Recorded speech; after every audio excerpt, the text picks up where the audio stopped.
Okay, Windows closed, video 8. It's okay, it was 42 minutes anyway, so to keep it under within a scale of what we could call not so long videos. Okay, so let us continue. We were talking about the correct partnerships, and it was interesting. It is interesting when I'm making these videos. Sometimes my voice is getting choked up. Sometimes my mind is being blocked. Sometimes the outer reality respond with a lot of noise from the base program, all depending on what level I'm working with. And it is interesting, and that's part of the what we call the reciprocity, the fourth principle, where we are having the laws of reciprocity that kicks in, as in kind of, is that reality showing me that it's not okay what I'm doing? Well, technically on different levels, or you could call it coincidences if you like. You decide yourself. But I don't work with coincidences. I don't work with something happens accidentally or randomly. I work with, there's always an energetic response to the energy I am having in my energy field. And that respond back in a manner that is either trying to push me off track or to try and get me somewhere else or derail me, which happens sometimes, all depending on whether it's a mental distraction activation or it's an outer distraction activation. I've learned to be better at the outer distraction factors, because the base program itself, once you really begin to this work, you understand how much distraction, how much technology that is actually operating inside our reality to make sure that we don't activate, including other people, suddenly making people do certain things at certain points where you have reached some certain level of quanta, or what we call activated potential, or holographic energy units that are working correctly. You can rest assured things will come your way that will try to take you out. So let us go back to the correct partnerships, because that's part of the reversed version of it. You really need to wrap your head around this, that we are living in an enclosure where everything works the reversed way, and not working pro your progression, but against your progression. So that's part of the threats. So you understand that threat is also an opportunity for growth and understanding of the dynamics of it. And as you master these, you learn to take out the technologies that are coming your way, literally fourth dimensional drones that comes your way, and put that scenario in play, which is so surreal once you really begin to understand this. But I've had different groups of aliens, and different, while they were leaving, they did the giving over, because that was the last right thing to do considering their origin. And I learned some of these dynamics. Plus I've seen it. I've seen things happening in my home, which is what people would say, that's a haunting. No, that's most of the time it's grays or entities or what have you that is messing around with our reality perception to try actually to teach us something. Whether we want to receive it as a lesson and a teaching situation, or we are perceiving it as something scary and foundationally, I don't want to be a part of that one. But there is these where the grays, especially in the beginning when I went to Australia under the Arcturians, they were very eager to show me things, which were interesting because they were really trying to make me one of their partners. And that is one of the main things why I continue to go back to Australia, because I actually thought at that point in time, because the Arcturians are very clever. As I said, there are different versions of them. They can do a lot with technology, and they did assist to some degree in my activation process. They did have a little bit of a balance, give and take, so to speak. You get something, we get something. And it was not harvesting purposes. They have to some degree what we could call an interest in assisting humanity, because the Arcturians are technically part of some of the original human civilizations that used to exist in our reality field that managed to get out of the distortion and left for the Arcturian system. We know that.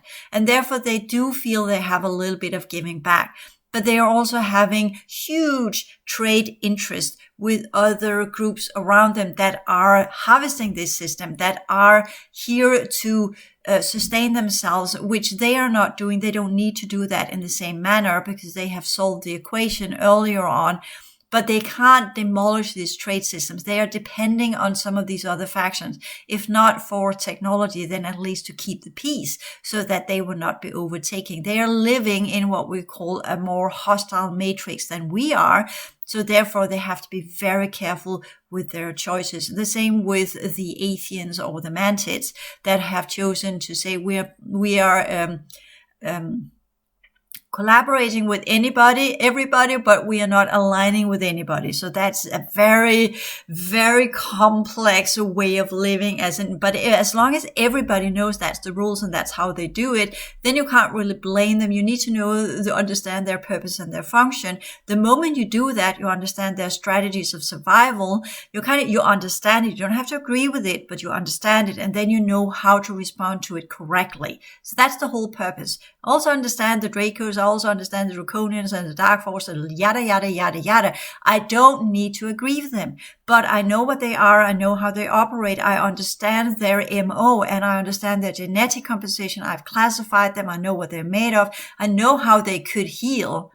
But I'm also respectful about that if they don't want to join in partnerships as in doing the redemption process or the path of liberation and get back into the progression work, there is absolutely nothing I can do. They know I exist. They know I am an option. They also, most of them, use this knowledge to attack me and take me out whenever some of their human prospects come my way. So they ensure that I will not get the human to do the work, but they will make sure that the human will turn away and do something else. So that's also part of the problems when we're talking about some of our original team members that were part of the workstations, what they have become now and what they are in the human form, and the alignments they did over the course of time to survive inside this reality and some of the contracts they are under. It doesn't matter how much we love them. It doesn't matter how much we care about these people. It doesn't matter how much we know we can actually help them. If they don't want to do the work, if they do respond to the negativity in them, we cannot do anything, because we can only say, this is the truth as I see it, but they see a different truth, and that's their truth, and they must follow their inner calling, their inner knowledge of what they think is the right thing to do. We cannot tell others to do something. You can't. Do you like anyone else to tell you what to do? I know you're listening to this one, so I'm telling you everything that you should do. But at the end of the day, you're choosing. They can listen. They are listening too, but they are choosing to do differently. When it comes to the situation where they are to make the choice, where they could, via the teachings I've given or via the conversations we have had, when they come in the situation where they are challenged, where the crisis arises, most of these that are under these dark factions, they choose the regression. They do not choose the path that leads to progression, because the path that leads to progression involves cutting loose what is dysfunctional, letting go of what is not in our highest interest, considering the clearing work or the liberation work or the progression work.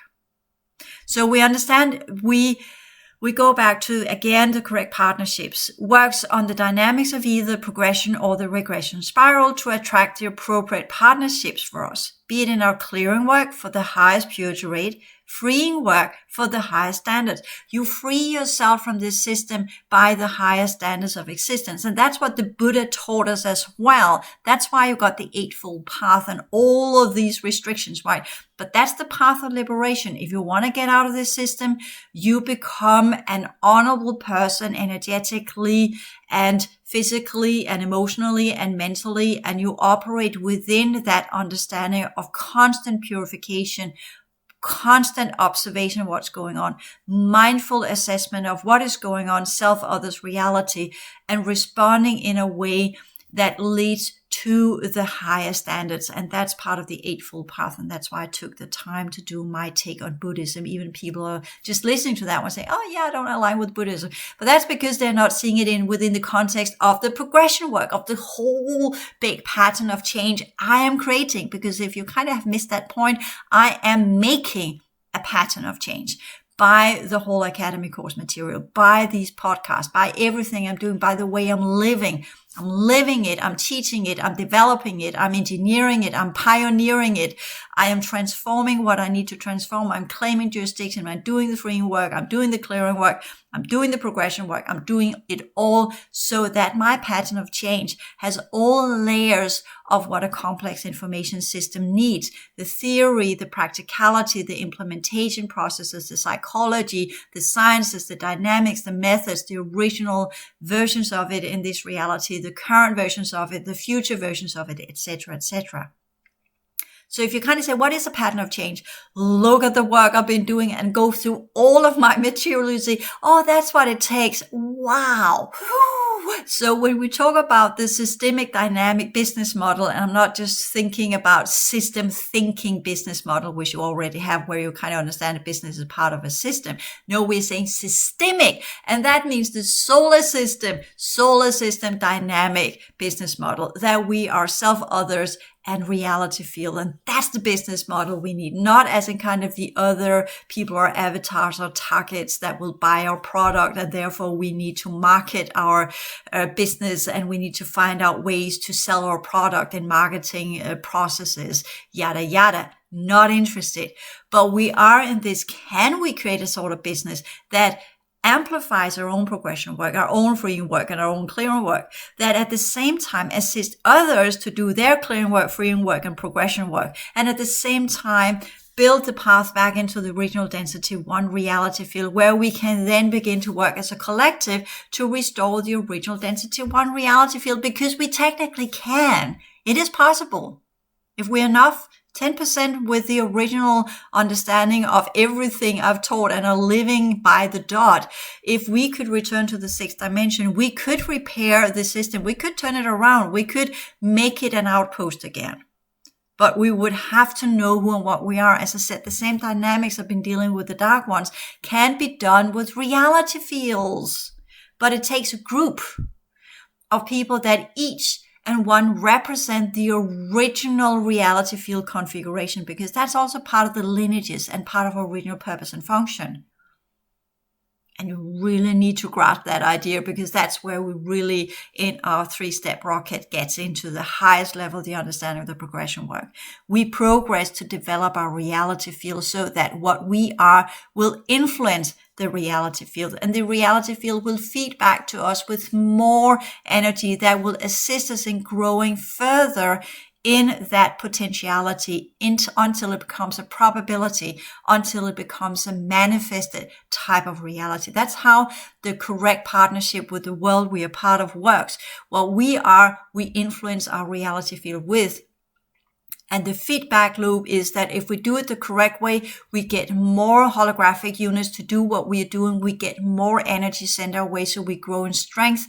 And by that, we'll learn to work correct with energy, and we'll learn to understand that the correct version of power is when the reality field itself grants us the allowances to operate and change the reality field itself, as if you have a wounded animal that comes your way and it allows you to remove the thorn and heal and help, and then it moves on and does its things.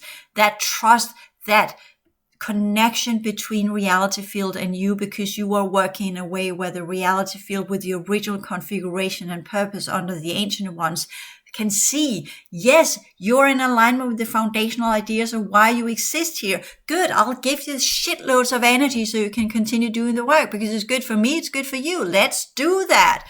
Optimal choices, optimal progression dynamics. Oh yeah, let's go that way. So that's where you will really get granted what you need, and not because the universe responds to your request and your wishes and your primitive human desires, which many people are talking about. That's factions that are loading you up with energy to push you in a specific direction, using the old Atlantean magical ways to get something that's not really yours to get.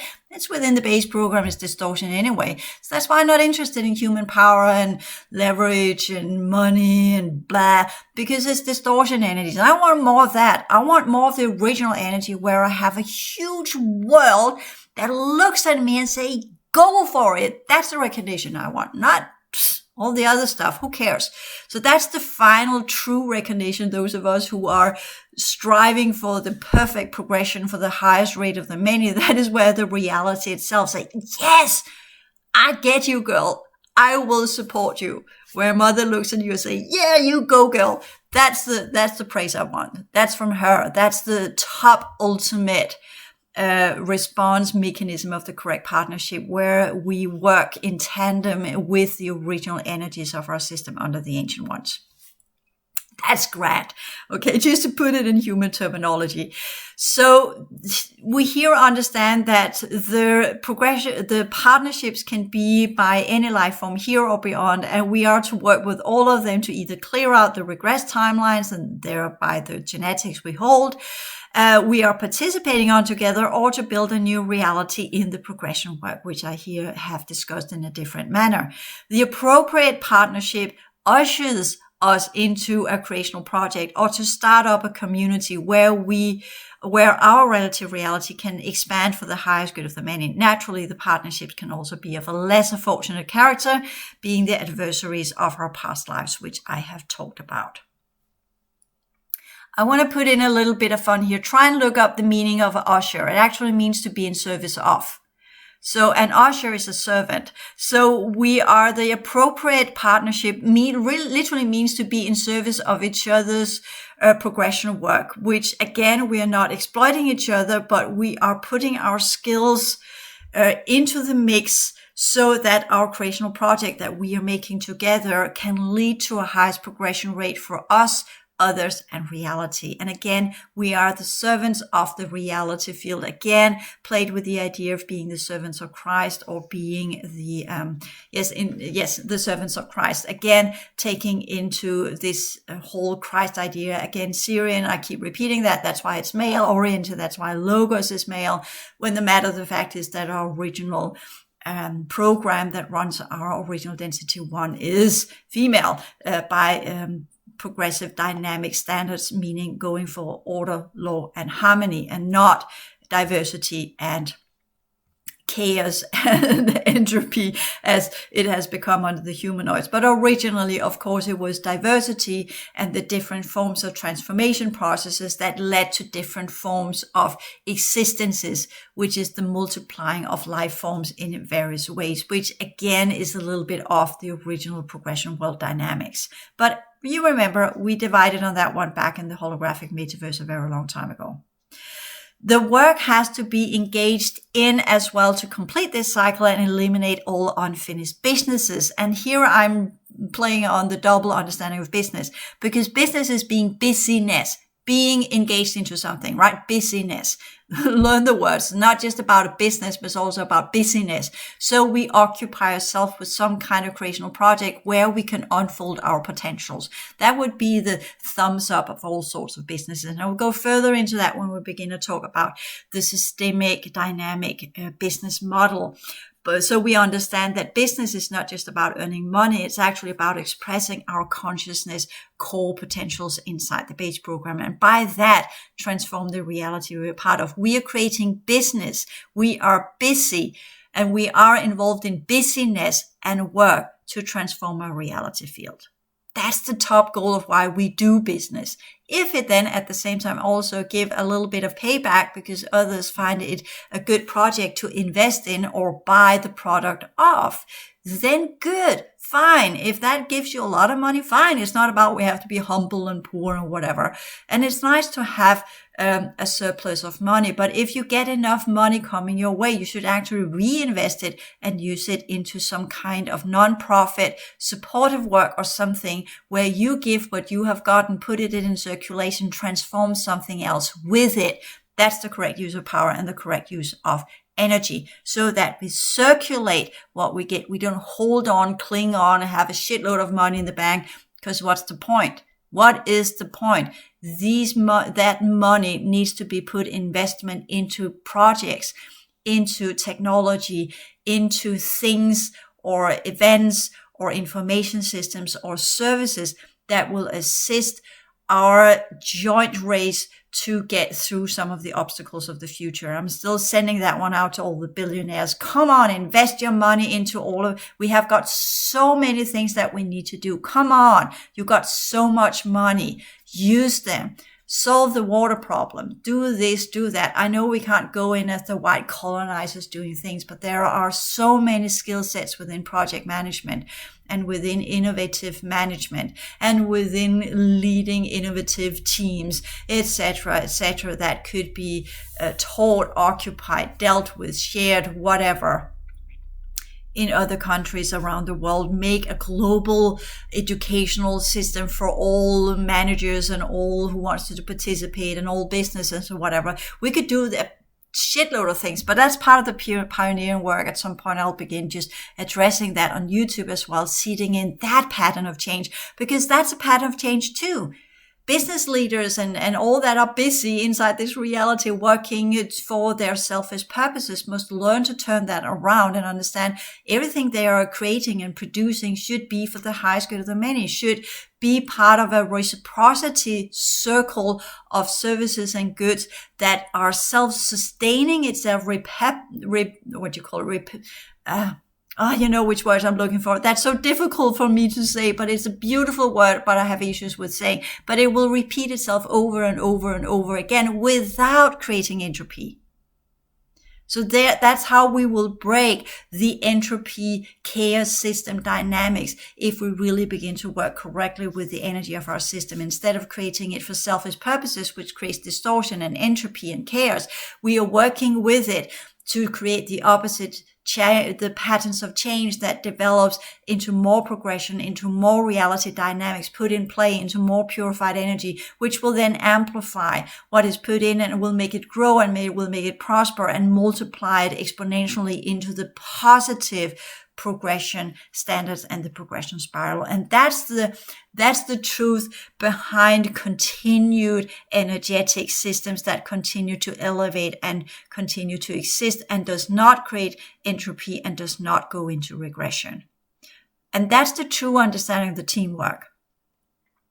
So, and with that, we can say, well, do we need leaders in that one? Well, we do need the change makers that can create the foundation of the change developmental programs that can teach it and put it in motion and put it in play.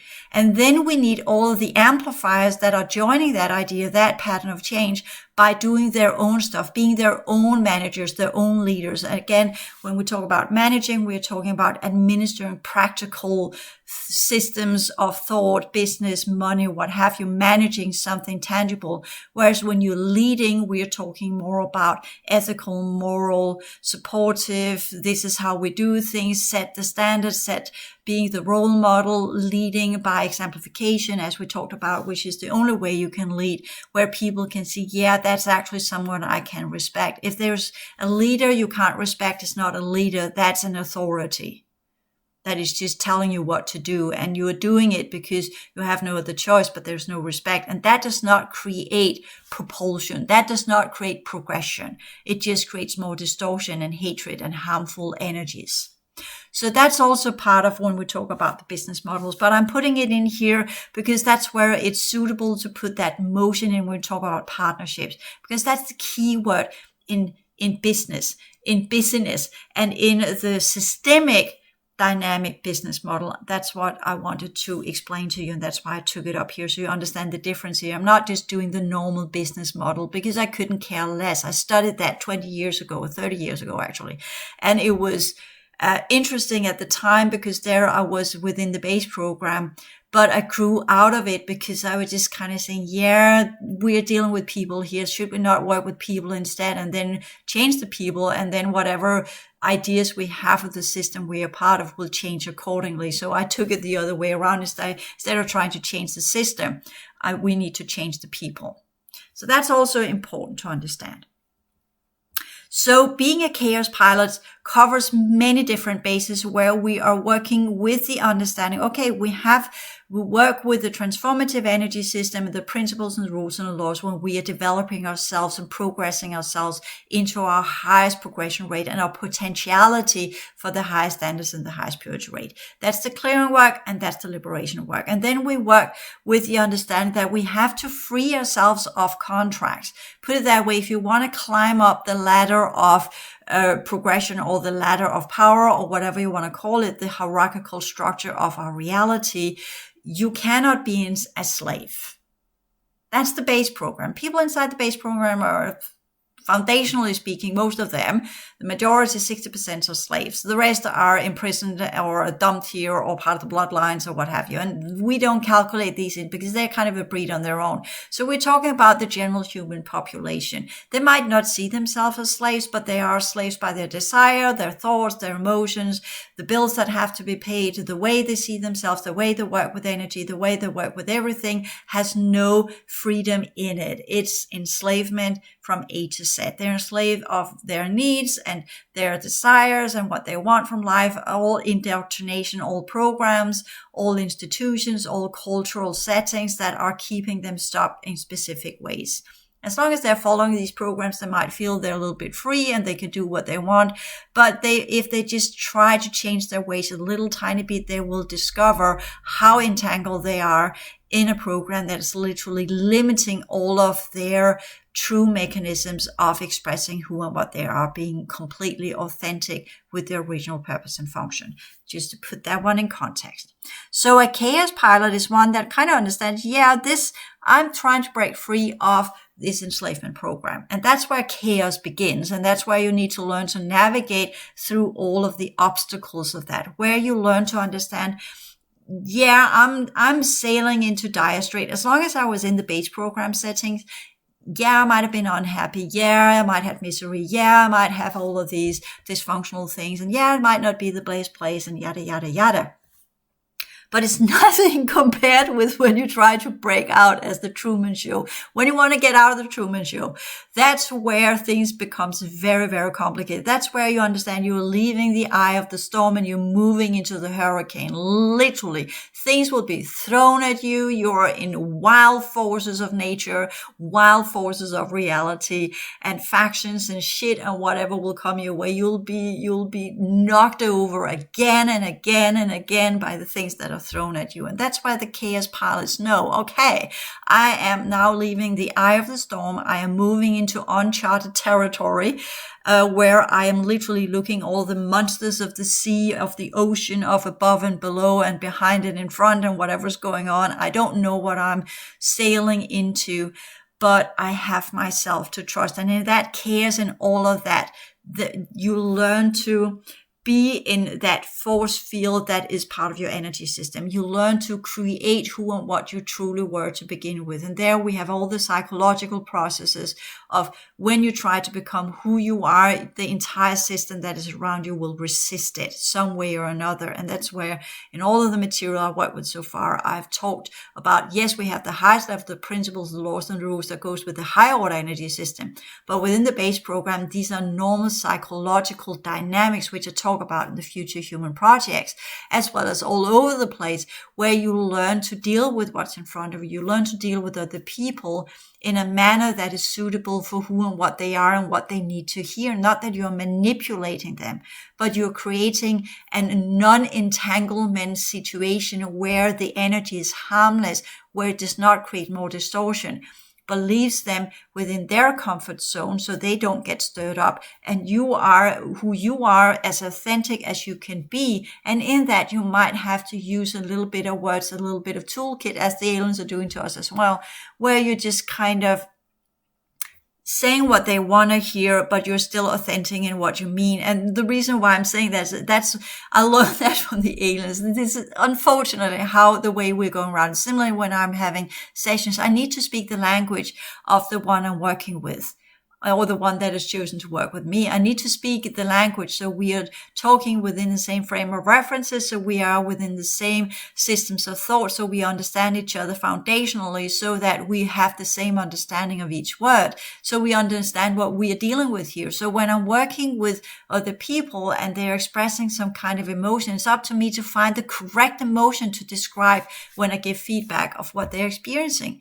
If they are feeling fear, it's no point of me saying, oh, you feel anxiety, because these are two different things. Fear is the fight and flight chemical reaction in front of severe danger. Anxiety is when you have something that is unsettling, you don't really know what it is, and you feel unsettled and you feel a little bit nervous about it. That's something entirely else. That's subconscious material surfacing and making you uncertain of everything that you are. So anxiety is something else. Fear is related to an outer threat. Anxiety, inner threat, fear, outer threat. So if you don't use the right terminology, you don't understand each other. So that's part of it's not manipulation. It's about creating an environment where we can have the most optimal outcome of the conversation.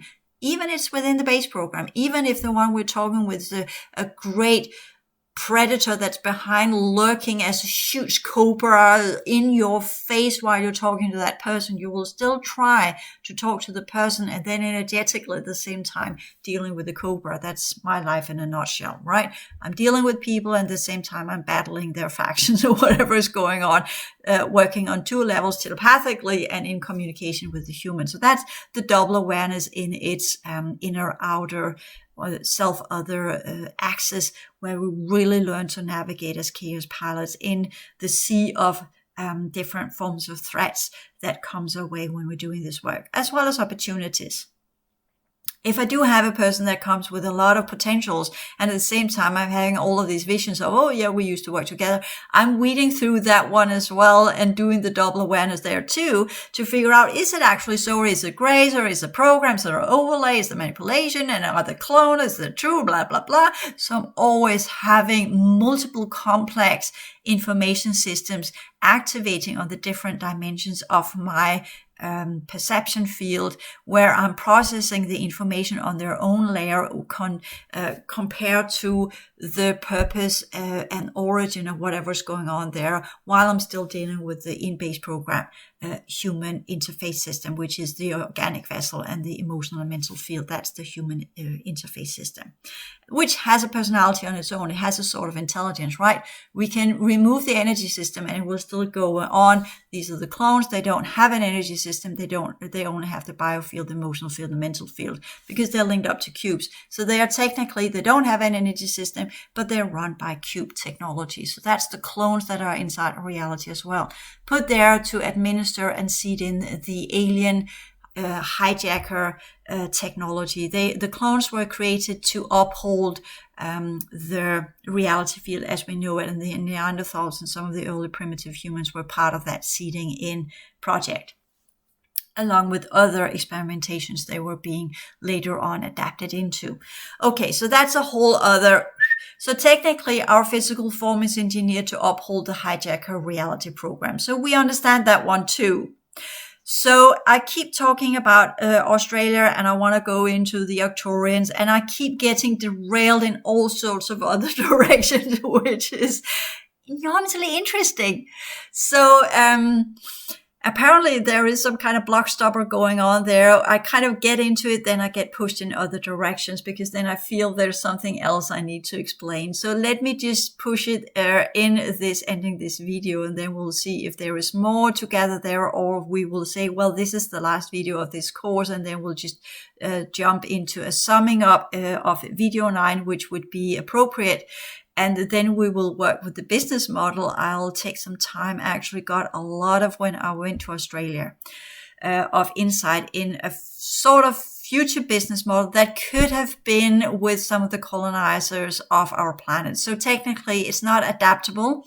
But when I keep talking about, oh yeah, I know about this, I know about that, and how the factions are doing, it's actually because when I went to Australia, not the first time around, but the first time I went there in 2017, the Arcturians did come in. The 70s, they called themselves, they presented themselves in human form. Now, not so much, don't need to, just come in your gray form, because I know what you are, don't need to do all that overlay bullshit. Let's deal with who and you, what you are and what I am, what you want and what you're doing here. Which faction do you belong to?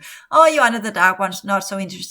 Oh, you're under the Syrians, not so interested because you just create a lot of distortion. Oh, you're under that group, okay, of the original humans. Well, we can have a fair discussion here. Let me hear your ideas. And they were behind what we call, that's why they present themselves in the original human forms. They don't need that anymore because they are now semi-android.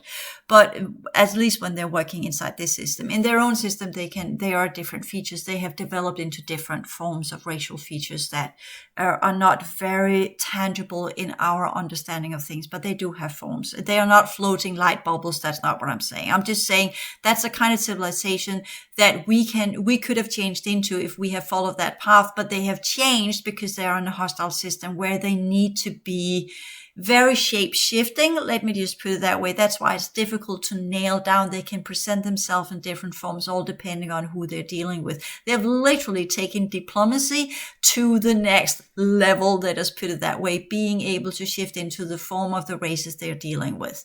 Very advanced technology overlay, of course, but it works for them. It's a survival mechanism, survival technology, and they have learned to speak the languages of the ones they speak to, which is also part of the original ways the progressive humans used to work. So they have traits of the original ways, but they have developed it into due to the system they are in other directions, which is what it is.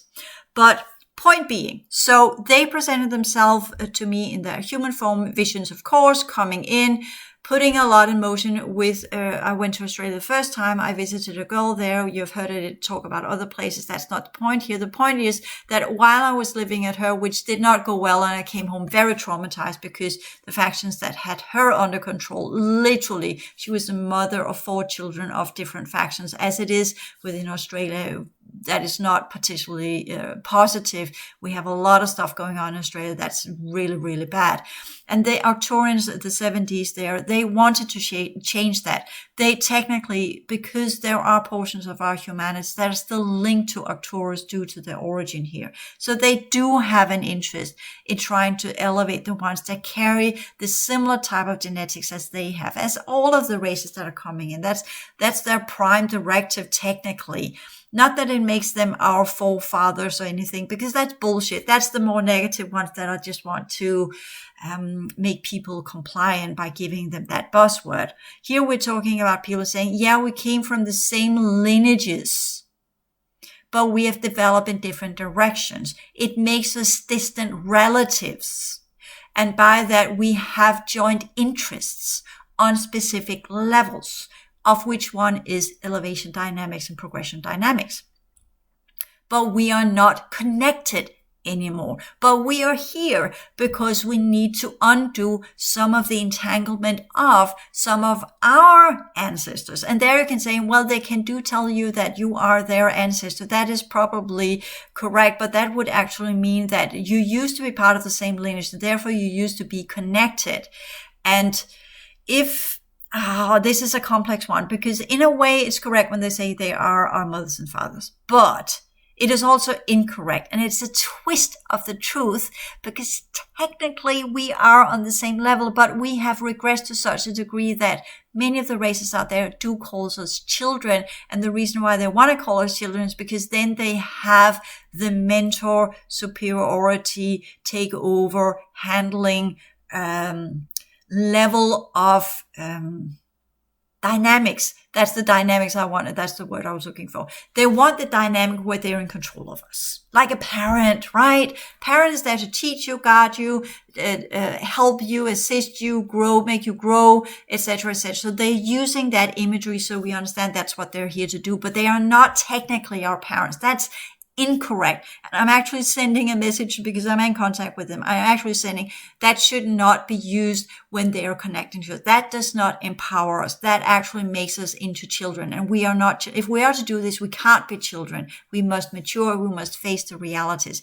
But of course, the growth potentials needs to be there. Similarly, as I keep talking about when you have a 3-year-old, you can't explain the 3-year-old, the dynamics of the world clearly. So there is all depending on who they are talking to. And I respect that. That's okay. I'm in this conversation while I'm with them now. That's why I'm doing this process. Okay. I get that, but don't talk to me like that. I'm not a child. The ones I'm talking to are not children. If you want to do this, you do it on the correct level where we actually have some sort of partnership where we could say we're respecting each other as mature beings that needs to learn a lot. You need to learn. We need to learn.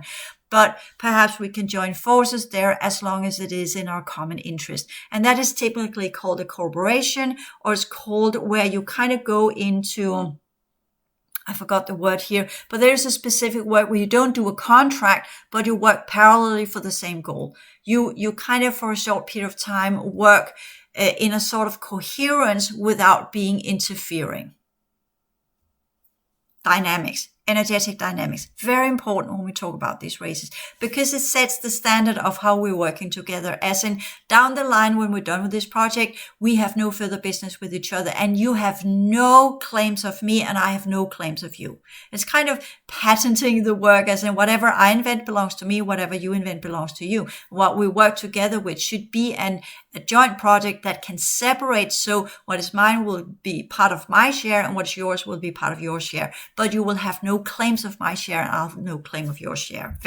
Again, you need to know business politics here, and that's where I go back. That's why I'm very pleased with me having done the master degree, which you would call an MBA, in business. Even though I didn't complete it, I don't have the final exams. I missed one exam to get that. Well, I got pregnant. Shit happens. And when I tried to take it back up, I was so further down the line in my job and my life and my motherhood that it was not possible. And now I'm just kind of, it doesn't really matter anymore. Even though I could do it, I can't be bothered. I did that years ago. It was suitable there. Too bad I didn't get the paper, but I did the formal education. I just missed out on one exam, one fucking exam, but I can't do it. It's 30 years old. So there you have it. Okay. So when we talk about what I got the first time with the 70s was that technically the whole concept behind the high awareness lifestyle and the academy is by their push, their idea. They gave me that foundational idea that would be in their interest and in my interest. They have no claim of it. It's mine because I've created it. And later on, everything that's done with the restoration program and the pillar project, that's mine. That's my origin, my knowledge. But they gave me the container to work within inside this reality. They gave me the seeding point. Call it the higher awareness lifestyle. We will seed in that energy for you, so you have the whole academy. We have divided later on due to the changes in Australia, because the point of what they wanted to do, I did the paper back then, I've taken it down, but back in 2017, I worked with Australia as being the future colony of the progressive humans. That was the whole plot.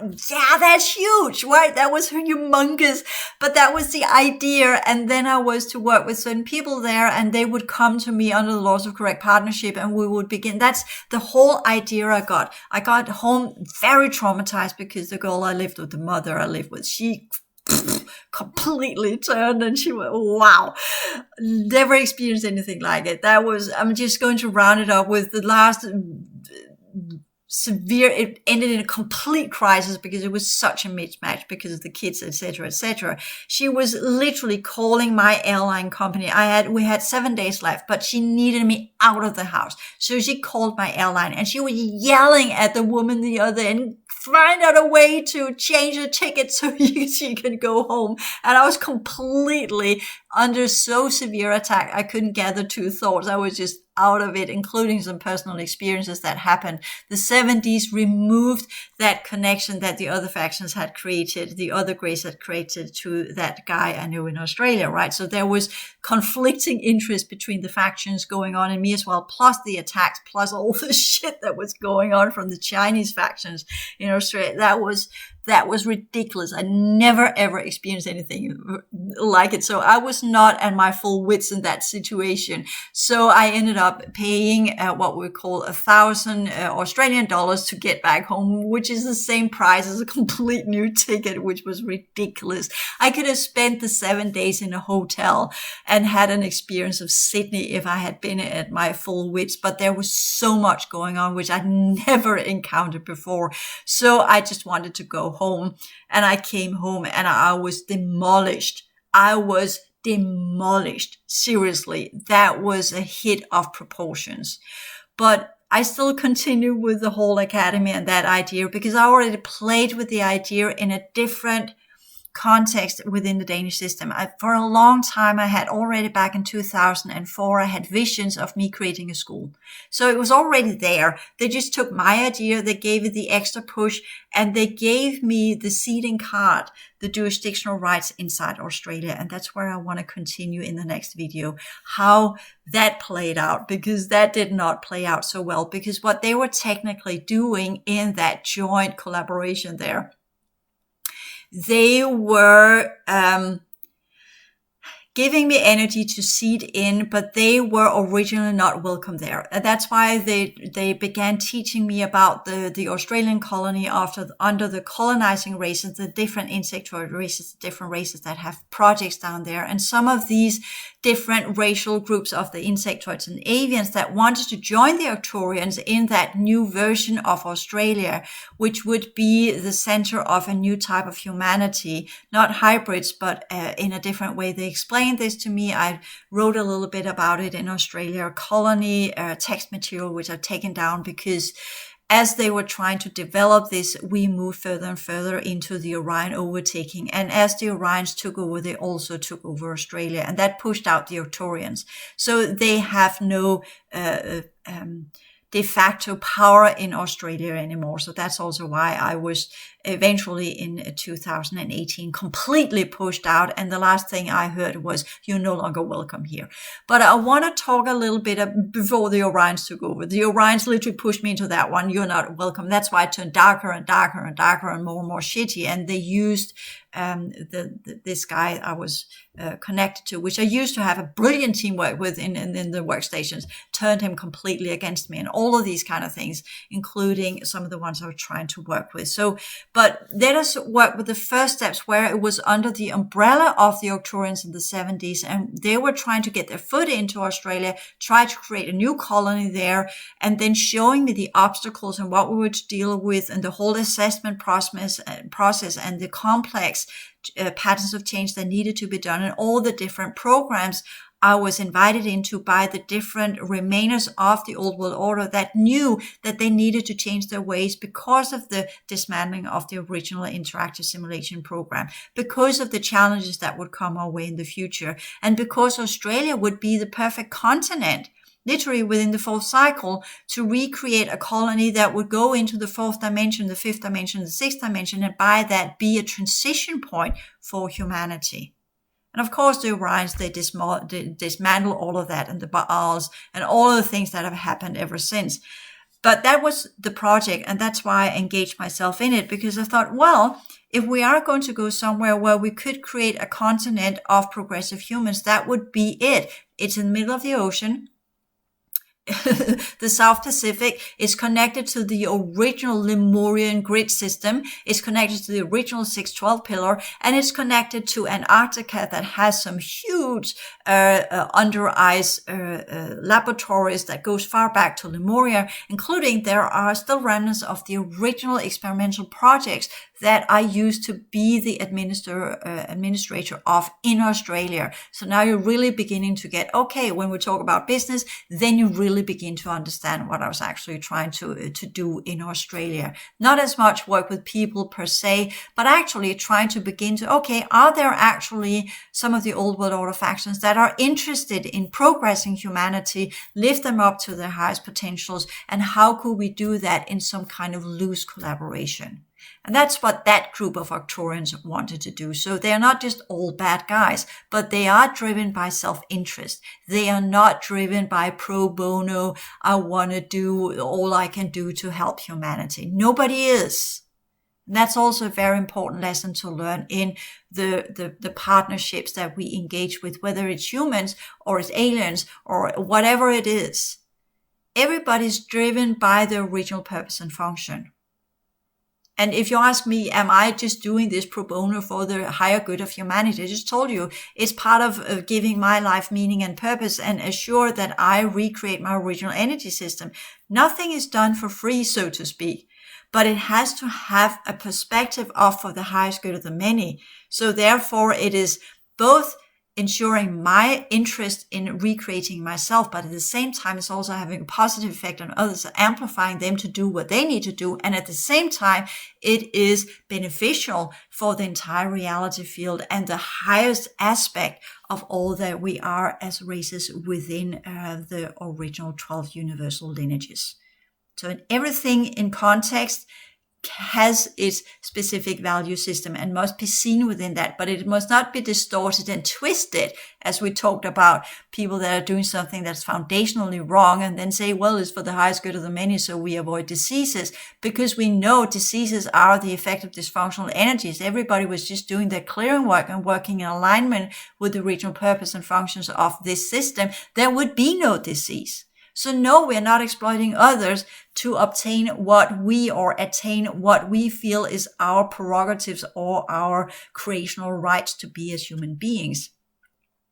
And that's where we differ from the Arcturians, because that's, as I unfolded this more and more, I saw all of the projects and all the ones that were working with that were working, violating the 12 choices of life. They were using other life forms to gain their own propagation dynamics, as in what would push them back into their original versions of what they needed to be. And that is meaning using other life forms to sustain their own. So therefore, they were violating the 12 choices of life. So therefore, our collaboration, not just because the Orions, it was already getting difficult the 4 times after I went to Australia. But I want to talk a little bit about that more in the next video. Thank you.